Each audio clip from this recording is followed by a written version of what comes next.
$20 silver. I think it happened a lot earlier than people expected. Now, it was going to go back up, but there are a lot of tales of it going way down first.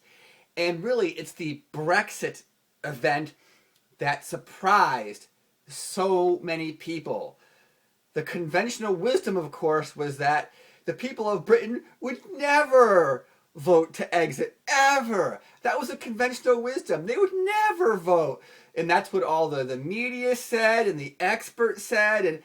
But more than half the company voted to get out, which shows that these polls or opinions really are out of touch. Like the Donald Trump phenomenon. The Trump phenomenon caught a lot of people by surprise, showing how a lot of the establishment or elites or whoever they're out of touch because they didn't expect these things, and when they happen, the response is to mock them.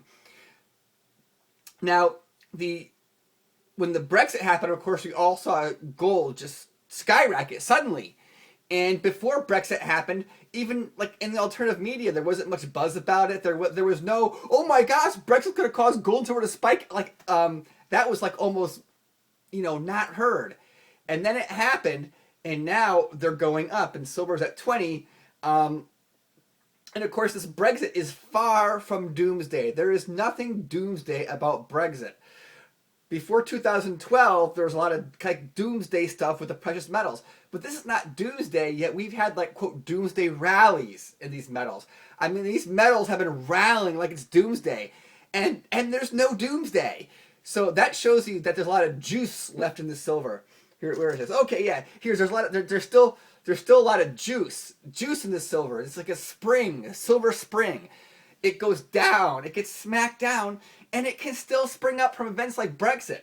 In the past, I was saying that it would be unforeseen events that would cause silver and gold to spike, and that Brexit was really unseen, and it was unseen by me. The whole thing kind of caught me by surprise as well.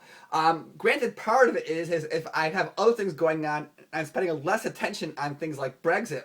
But of course, the conventional wisdom was like, oh yeah, it's not going to happen, and it did.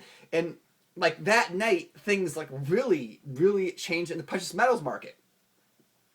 So what I want to say is that really the conventional wisdom is missing things.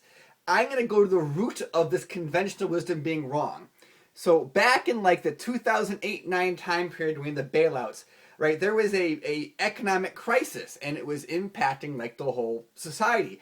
Everybody was being hit, right? Everybody's being hit by this thing. Oh yeah, it's awful, but everybody's being hit. And then the bailouts happened, and the Federal Reserve and that system chose who would get hit and who wouldn't get hit, right? We're all getting hit, and the Federal Reserve goes, wait a second, these people, we're bailing them out, they're not getting hit. And that comes to an issue of fairness. I mean, if you have this really powerful entity that handles a monetary system, and they decide, yeah, we had this crisis, and we want to do bailouts, and we're going to bail out them, but not them, that creates a lot of unfairness.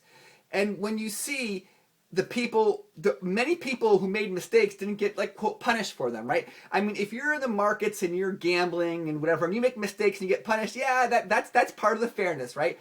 But when you have these big banks make huge mistakes and they get bailed out and they get reward from mistakes, so the mistakes mean that they can make money on the way up and money on the way down, and then that's a huge problem. And that never went away. I mean, that thing happened.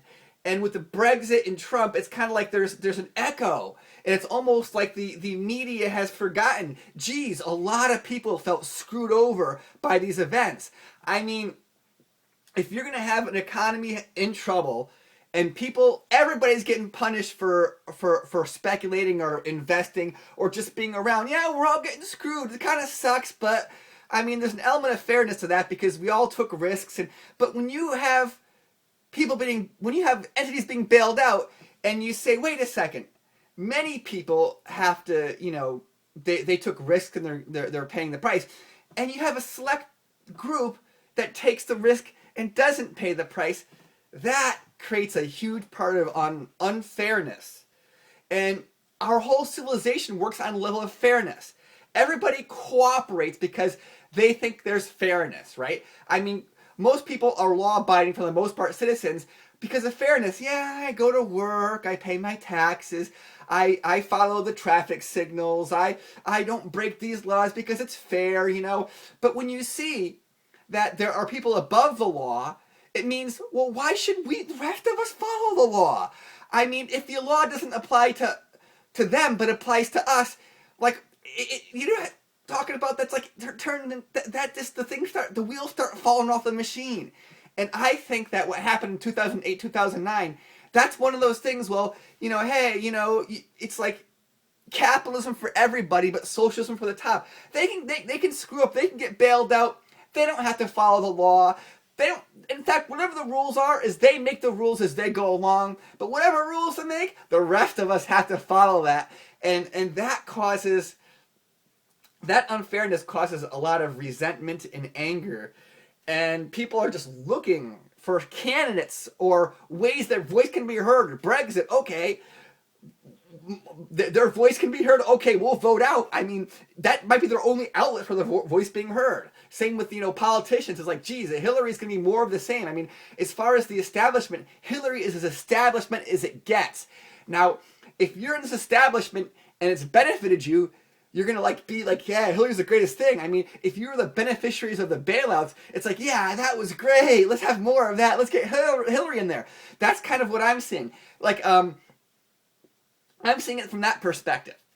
So really, yeah, the silver rallying, I mean, the Brexit took me by surprise, but maybe it shouldn't have. Maybe the voters, there's a lot of people out there whose voices aren't being heard. They're being ignored and mocked. I remember when the Tea Parties first happened, the media would go there to mock the people, make them look bad.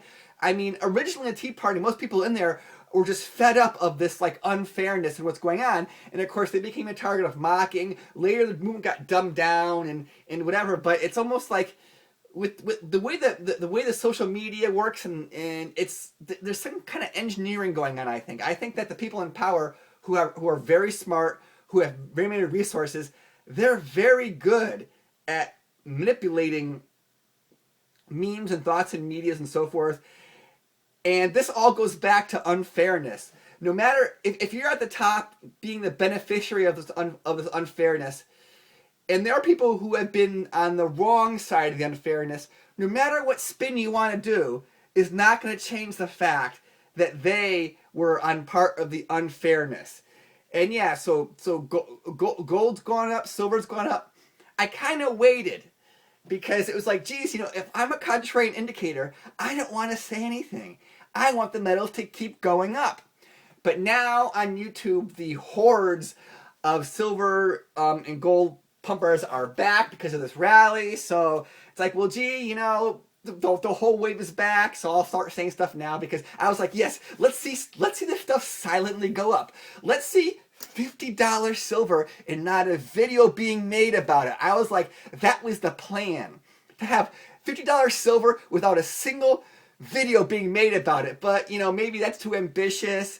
You know, now that all the other wannabe channels or all the other pumper channels are out talking about silver, I might as well talk about it again. So really, I think it goes back to fairness. I think the Brexit, the Trump, the, you know, everything out stems from the bailouts and the unfairness. Because if stuff sucks for everybody and you bail out a select few, the people who are still stuck in the suck don't like that. All right, thanks a lot and be well.